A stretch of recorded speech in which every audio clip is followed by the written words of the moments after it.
हाँ तो बच्चों ये रही आपकी लर्निंग असेसमेंट नंबर 5.17, ठीक है जी। तो इसमें हमने फाइंड आउट करने हैं लोड रेजिस्टेंस और उसकी पावर, वही फार्मूला यानी कि मैक्सिमम पावर ट्रांसफर वाला। तो देखो बच्चों यहाँ पे हम सबसे पहले आपको पता क्या करेंगे, हम आरएल को उतार के उसकी जगह वीओसी अटैच करवा देंगे। फिर दूसरे मेथड में आपको पता हमने क्या करना है, हमने उसकी जगह क्या करना है जी, आईएससी लगा देनी है। ज़्यादा ईजी रहे तो हम आपको पता कट लगा देते होते हैं कभी कभार, लेकिन यहाँ पे कट लगाने की जरूरत नहीं, क्योंकि इसके रास्ते में कोई रेजिस्टेंस नहीं आता जो आपके कंसेप्ट को ज़्यादा क्या लें तंग करे। तो डेट्स वाई मैं क्या करूँगा, डायरेक्ट पहले वीओसी पहले कनेक्ट करवा देते हैं, उसकी जगह ओपन सर्किट रिप्लेस करके।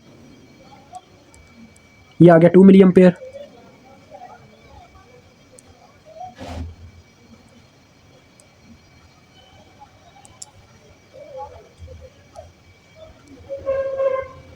तो देखो बच्चों सारा सर्किट एज इट एज है, बस जहाँ पे हमारा आरएल था उसकी जगह हमने इस तरह से वायर्स ओपन छोड़ के यानी कि ओपन सर्किट से रिप्लेस करके वीओसी यहाँ पे अटैच करवा दी, ठीक है। तो यहाँ पे साफ दिखाई दे रहा है कि वीओसी अप्रॉक्सीमेटली 2 किलो ओम के क्रॉस वोल्टेज है, तो लिहाजा हमें 2 किलो ओम के क्रॉस जो करंट गुजरती है उसको फाइंड आउट करना है। तो ये आ गया 3 किलो ओम, ये आ गया 12 वोल्ट। क्योंकि बच्चों किसी भी रजिस्टर के क्रॉस उस वक्त वोल्टेज पैदा होते हैं जब वोल्टेज पैदा होते हैं, प्रोड्यूस होते हैं, अब्जॉर्ब होते हैं, कुछ भी कह लो, तो वो उस वक्त होते हैं जब उसमें से करंट गुजरता है। तो करंट यहाँ पे हमें पता होना चाहिए इसमें से कितना करंट गुजरता है।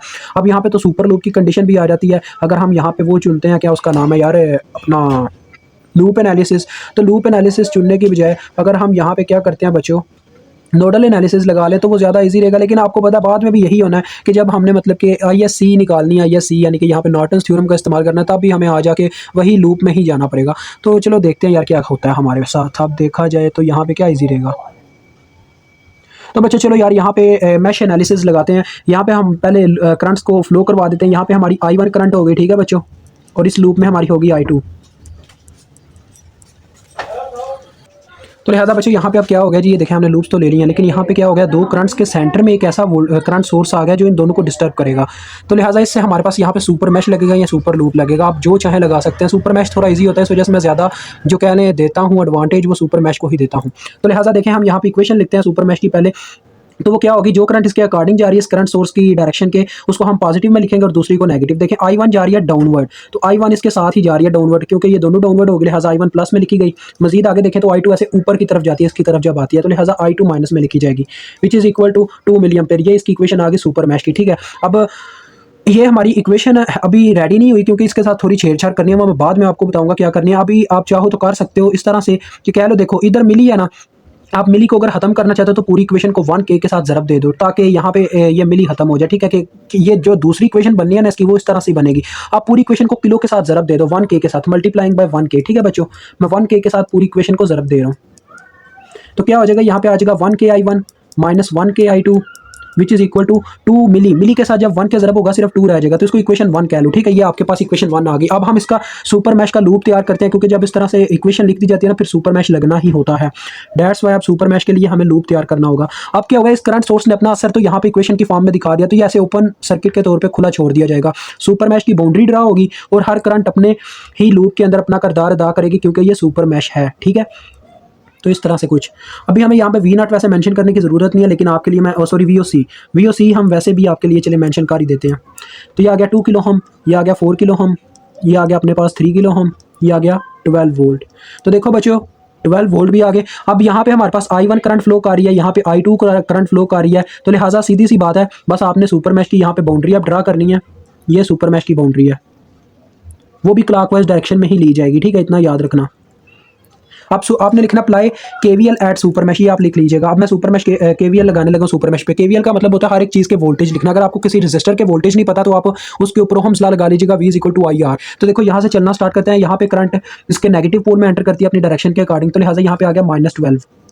मजीद आगे बढ़ते हैं तो करंट 3 किलो ओम रजिस्टर में से गुजरती है, जिसके क्रॉस I1 करंट जब इसमें से गुजरते हैं तब इसमें वोल्टेज पैदा होते हैं, यानी कि सुपर मैश की बाउंड्री 3 किलो ओम के क्रॉस गुजरती है। लिहाजा यहाँ पे फार्मूला लग जाएगा ओहम्स लॉ का 3k I1 आ जाएगा, ठीक है। करंट इंटू रजिस्टेंस यानी कि I1 इंटू 3k आ रहा था, जो कि बनना यही है 3k I1। आगे यहाँ पे आते हैं तो अब I2 की बाउंड्री स्टार्ट हो गया, लेकिन मैश की बाउंड्री उसके अंदर ही है। तो यहाँ पे 4k का रजिस्टर आता है, इसके अगर मैं वोल्टेज लिखना चाहूँ तो बच्चों क्या आएंगे, 4k इंटू इसकी करंट जो इसमें से फ्लो कर रही है वो है I2, तो आ जाएगा 4k I2। मजीद आगे आए तो ये 2 किलो ओम के रजिस्टर में से ये मैश की बाउंड्री पास करती है, दैट्स वाई यहाँ पे आ जाएगी इसके वोल्टेज जो कि आएगा 2k I2, क्योंकि इसमें से भी I2 करंट ही सिर्फ पास कर रही है, जिसकी वजह से यहाँ पे वोल्टेज पैदा हो रहे हैं, विच इज इक्वल टू 0, क्योंकि मैश की बाउंड्री कवर हो गई पूरी। अब इसकी इक्वेशंस को थोड़ा सीधा करें। पहले नंबर पे आ गया 3k I1, फिर देखो ये बन जाएगा 6k I2, और ये 12 दूसरी जानिब जाके +12 हो गया। ये आगे हमारी इक्वेशन नंबर 2। अब इन दोनों इक्वेशन को जब हम मैट्रिक्स फॉर्म में लिखेंगे बच्चों, तो देखें फिर मैट्रिक्स फॉर्म में कैसे सॉल्व करते हैं, इसकी वीडियो आपको कंसेप्चुअल वीडियोस में मिल जाएगी, ठीक है। तो पहले ऊपर वाली इक्वेशन के आपने वेरिएबल्स लिखने हैं जो साथ में कांस्टेंट है, उनके 1 के -1 के, फिर दूसरी इक्वेशन के 3 के, साथ में 6 के, और फिर इनके साथ जो वेरिएबल्स थे उनको ऐसे आपने कॉलम वाइज लिख देना, और इज इक्वल टू की साइड पे आपने इनके कांस्टेंट लिखने जो उस दूसरी साइड पे मौजूद है। 2 है पहली इक्वेशन में, यहाँ पे 12 है। इसको कैलकुलेटर पे पुट करेंगे, आपको I1 की वैल्यू भी मिल जाएगी और I2 की वैल्यू भी मिल जाएगी, ठीक है। हमें I2 की वैल्यू चाहिए थी क्योंकि I2 की वैल्यू ही VOC में से, I2 करंट ही पास करता है इसके रजिस्टर में से, तब इसमें VOC वोल्टेज पैदा होते हैं। तो लिहाजा बच्चों मेरे पास इनकी वैल्यूज़ आ गई हैं। I1 की वैल्यू आई है 2.67, ठीक है जी, 2.67 मिली एम्पेयर, और I2 की वैल्यू आई है 0.66 मिली एम्पेयर। तो बच्चों जिन बच्चों को नहीं पता ये कैसे मैट्रिक्स सॉल्व होते हैं, वो जाके इसकी कंसेप्चुअल वीडियोस में पढ़ी हुई या वीडियो वो जाके देख सकते हैं, ठीक है। आप देखें I2 मिल गई है ना, तो आप VOC कैलकुलेट कर लोगे। VOC इज इक्वल टू आ जाएगा, देखो ज़रा गौर से, I2 जब इसमें से गुजरती है तब इसमें वोल्टेज पैदा होता है। तो लिहाजा ओहम्स लॉ 2 के इसकी रेजिस्टेंस होगी, IR लगना था ना, तो R तो आ गया। अब करंट कौन सी आएगी, देखें करंट के साथ कौन सा साइन आएगा ये डिसाइड करेगा करंट उसके कौन से पोल में एंटर करती है। देखिए करंट अपनी डायरेक्शन के अकॉर्डिंग इसके पॉजिटिव पोल में एंटर करती है, दैट्स वाई ये प्लस में ही पुट की जाएगी। तो 2K इंटू I2 का वैल्यू जो कि 0.66 मिली है, तो लिहाजा यहाँ पे हमारे पास VOC के वोल्टेज आ जाएंगे। कितने आते हैं देखते हैं, तो 2K मल्टीप्लाई बाय 0.66 मिली, तो ये बच्चों आ जाते हैं 1.32 वोल्ट, ठीक हो गया। अब मुझे VOC तो पता चल गया। हाँ तो बच्चों अब हम करने लगे हैं ISC को फाइंड आउट करने के लिए। तो देखें ये इतना सर्किट एज इट एज है, और यहाँ पे जहाँ पे हमारा RL आगे अटैच था, ये मैं न्यू पेज पे इस वजह से वहाँ पे जगह कम थी अब, तो यहाँ पे हम RL की जगह क्या करेंगे, शॉर्ट वायर कनेक्ट करवा के ISC को यहाँ पे फ्लो करवा देंगे, ठीक है। अब देखो बच्चों यहाँ पे हमारे पास आप कितने लूप बनते हैं। अब हमारे पास लूप एनालिसिस ही यहाँ पे भी इस्तेमाल होगा, मैश भी कह सकते हो आप। I1, ठीक है, यहाँ पे हमारी I2 करंट आ गई, और लास्ट में आ गई ISC, ठीक है। अब 3 लूप्स बन रहे हैं। तो लूप 1 के ऊपर पहले KVL अप्लाई करते हैं। KVL क्या अप्लाई होना है यहाँ पे, तो सीधा सीधा सुपर लूप आ गया, फिर से 2 के सेंटर में वही चीज़ है पहले की तरह ही बच्चों। तो देखो हमारे पास क्या आ जाएगा, आपको पता ही है। अब हमारे पास आ जाएगा I1 उसकी डायरेक्शन में जाती है और I2 उसके अपोजिट जाती है, इतना तो आपको याद ही है, अभी पीछे हमने अभी किया। तो ये 2 मिली के इक्वल आ गया। फिर हमने क्या किया था, इसको सबको 1K के साथ ज़रब दे दिया था, ये आ गई थी 1K I1 minus 1K I2, और साथ में बच्चों आपने ये भी लिख देना 0K ISC। अब ये पता क्यों लिख रहे हैं, क्योंकि इसमें ISC का लूप भी शामिल हो जाएगा। जब हम फिर कैलकुलेटर पे पुट करेंगे तो फिर हमारे लिए थोड़ा इजी रहेगा, ठीक है। तो ये आ गई इक्वेशन 1। अब हमने क्या करना है, सुपर लूप लगाने के लिए इसकी बाउंड्री ड्रा करनी है। तो देखो ये मैं ड्रा करने लगा। अब बच्चों यार मुझे दोबारा इसकी शेप ड्रा करने की वैसे ज़रूरत नहीं है, अब आप जान तो चुके हो कैसी शेप ड्रा होनी है। मैं वैसे ही बाउंड्री इसी के अंदर ड्रा करूँ, आपको पता है हमने क्या करना है, इसको उतार के ओपन पोल लगा देना है, बस इतना फ़र्क है, ठीक है। वो आप कर लीजिएगा, क्योंकि यार इतना टाइम वेस्ट हो जाएगा उसको ड्रा करते करते। तो ये मैं वैसे ही उसकी बाउंड्री ड्रा कर देता हूँ सुपर लूप की, नहीं सुपर मैश की, सॉरी। तो ये इसकी बाउंड्री आगे चले हैं, KVL लगाते हैं सुपर मैश पे। यहाँ से हमने चलना स्टार्ट किया, तो देखो बच्चों इसके नेगेटिव पोल में करंट एंटर करते हैं, तो आगे -12। मजीद आगे बढ़ते हैं तो करंट इसके 3 किलो हम रजिस्टर में से गुजरते हैं, तो 3K I1 आएगा, क्योंकि यहाँ पे I1 फ्लो कर रही है। मजीद आगे आते हैं तो ये 4 किलो हम का रजिस्टर आता है, तो यहाँ पे बच्चों क्या है, I2 फ्लो करती है, तब इसमें वोल्टेज पैदा होता है। तो ये आ गया 4K I2। अब 2 किलो हम के रजिस्टर में थोड़ी सी कहानी आती है, चेंज यहाँ पे चेंज आता है, क्योंकि प्रीवियस वाली बाकी सारी इक्वेशन वही है जो हमने पहले निकाली थी। यहाँ पे क्या चेंज आएगा, देखो I2 जा रही है मैश के अकॉर्डिंग नीचे की तरफ, लेकिन यहाँ पे ISC भी मौजूद है। ISC भी इसमें से जब गुजरती है ऊपर की तरफ जाती है, तब इसमें वोल्टेज क्रिएट होता है। 2 करंट्स के पास करने से इसमें वोल्टेज पैदा होते हैं। हम I2 को पॉजिटिव रखेंगे क्योंकि ये मैश के अकॉर्डिंग चल रही है, और हम मैश के ऊपर KVL लगा रहे हैं, दैट्स वाई ये I2 को पॉजिटिव रखेगा, ठीक है। और ISC नेगेटिव में लिख दी जाएगी, क्योंकि ये इसके अकॉर्डिंग नहीं इसके मुखालिफ जा रही थी। तो इज इक्वल टू 0, चक्कर मुकम्मल हो गया। इसको सिंपलीफाई फिर से कर दो, पहले आ जाएगा I1 वाली पहली रखो वैल्यू, फिर I2 वाले रखो, ये आ गया 4K I2 plus 2K I2, ये हो गया 6K I2। और लास्ट में बच्चों आपके पास ISC बचती है, तो वो आती है -2K ISC, ठीक है जी। और -12 दूसरी जानिब जाके हो गया +12। ये आपके पास इक्वेशन 2 आ गई। अब 3 है, तो आपके पास 3/3 का मैट्रिक्स बनना है, यानी कि आपको तीसरी इक्वेशन भी कहीं ना कहीं से लानी होगी, वो है आपका ये तीसरा लूप ISC का। तो अप्लाई KVL एट लूप 3, ठीक है, ये लिख लीजिएगा ऊपर। तो ये लूप 3 है, इसमें सिर्फ एक ही रजिस्टर है, देखो सीधी सी बात है। तो ये आ गया 2K इंटू, आप लूप 3 के ऊपर KVL लग रहा है, तो बात भी लूप 3 की ही मानी जाएगी। देखो ISC इसमें से ऊपर की तरफ जाती है, जबकि I2 इसके नीचे की तरफ जा रही है। दैट्स वाई क्या होगा जी, हम ISC को इस दफ़ा पॉजिटिव रखेंगे, क्योंकि ISC के ऊपर KVL लग रहा है। तो लिहाजा ISC प्लस में लिखी गई और I2 माइनस में लिखी गई, इज इक्वल टू 0, क्योंकि चक्कर वहीं पर मुकम्मल हो गया, एक ही रजिस्टर था इस लूप में। तो इसकी इक्वेशन आ जाएगी, देखो I1 इसमें नहीं है ना, तो आप 0K I1 लाजमी लिखिएगा, ताकि आपको मैट्रिक्स में लिखते वक्त याद रखे। फिर I2 वाला वेरिएबल जो क्या था, -2K I2, फिर ISC का +2K ISC, ठीक है बच्चों, इज इक्वल टू 0। ये आपके पास इक्वेशन 3 आ गई। इसको मैट्रिक्स फॉर्म में लिख लें। पहले इनके कांस्टेंट 1K -1K, फिर 0K, फिर दूसरी इक्वेशन के 3K 6K -2K, फिर तीसरी के 0K -2K 2K। अब इनके वेरिएबल्स 1 बाय 1, I1 I2 और ISC, ठीक है बच्चों। अब इनके कांस्टेंट्स देखो, कांस्टेंट इस साइड वाले हैं जो 2, इसमें 12 है, इसमें 0 है। इसको आप कैलकुलेटर पे फाइंड आउट कर लेंगे तो हमें वैल्यूज़ मिल जाएंगी I1 की भी, I2 की भी और ISC की भी। और हमें जिससे दरकार है वो है ISC की वैल्यू, और हमें कुछ नहीं चाहिए, ठीक है बच्चों, आप इतना तो जानते ही हैं।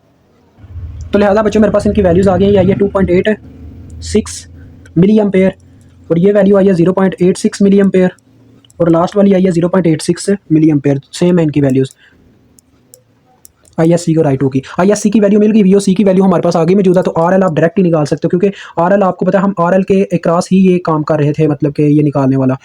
तो RL की वैल्यू आप निकाल सकते हो डायरेक्ट ही। तो RL इज इक्वल टू हमारे पास क्या आएगा, देखो बच्चों, वैसे बात तो हम इस तरह से करेंगे कि पहले आर थेवेनिन्स निकालेंगे, ठीक है। आर थेवेनिन्स कह लो, आर थेवेनिन्स अगर हम निकालते हैं तो ज़रा गौर कीजिएगा। ओवरऑल हम आर थेवेनिन्स ही बच्चों इससे निकाल सकते हैं, RL बाद में ही निकलेगा। देखो कैसे, VOC और ISC का फार्मूला लग गया आर थेवेनिन्स के लिए।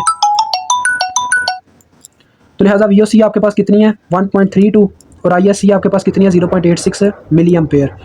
तो ये आपके पास आर थेवेनिन्स यहाँ से निकल आएंगे 1.32 डिवाइडेड बाय 0.86। तो ये बच्चों मेरे पास आ रहा है 1.53 किलो ओम, ठीक है।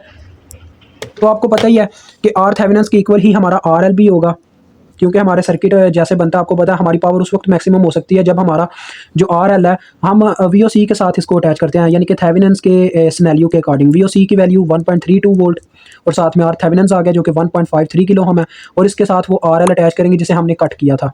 तो ये RL आगे आके अटैच हो गया। अब आपको पता है बच्चों, RL जो है वो किसके इक्वल होगा, वो डायरेक्ट इक्वल होगा आर थेवेनिन्स के, क्योंकि इसमें सिर्फ एक ही रजिस्टर मौजूद है। दैट्स वाई इसकी वैल्यू RL के ही इक्वल आ जाएगी 1.53 के ओम। तो लिहाजा ये आगे 1.53 किलो ओम। पहले मुझे इसके क्रॉस वोल्टेज इसके फाइंड आउट करने होंगे, कह लो VL के नाम से, क्योंकि मुझे इसकी पावर अगर निकालनी है तो मुझे इसके वोल्टेज चाहिए। आपको पता है पावर के 3 फार्मूले होते हैं, VL ओवर RL, यानी कि स्केयर होगा। ये वाला फार्मूला मैं इस्तेमाल करूंगा, एक होता है स्केयर R और एक होता है VI। वो इसमें मेरे पास ये वाला फार्मूला ज़्यादा बेटर है। तो VL कैसे निकाल सकता हूँ, by using voltage division rule. तो इसकी अपनी ब्रांच की रेजिस्टेंस ऊपर आ जाएगी जो कि 1.53 के है, बटे में आ जाएगी टोटल रेजिस्टेंस जो कि 1.53 के प्लस 1.53 के, यानी कि इसकी अपनी ब्रांच की प्लस जो बाकी रेजिस्टेंसेज हैं। यही होता है इसके अंदर अपने पास क्या नाम है यार, वोल्टेज डिवीजन रूल में। तो 1.32 यानी कि सप्लाइड वोल्टेज के साथ मल्टीप्लाई। तो VL इज इक्वल टू, देखते हैं कितना आता है। तो बच्चों ये हमारे पास आ गए हैं 0.66 वोल्ट, ठीक है जी। अब आप निकाल लो अपने, मतलब कि क्या नाम है, power PRL which is equal to VL का स्केयर, यानी कि 0.66 का स्केयर बटे में RL कितनी है 1.53 के, विच इज़ इक्वल टू, देखते हैं कितना आता है। तो ये बच्चों आ गया 0.28 मिली वाट, ठीक है जी।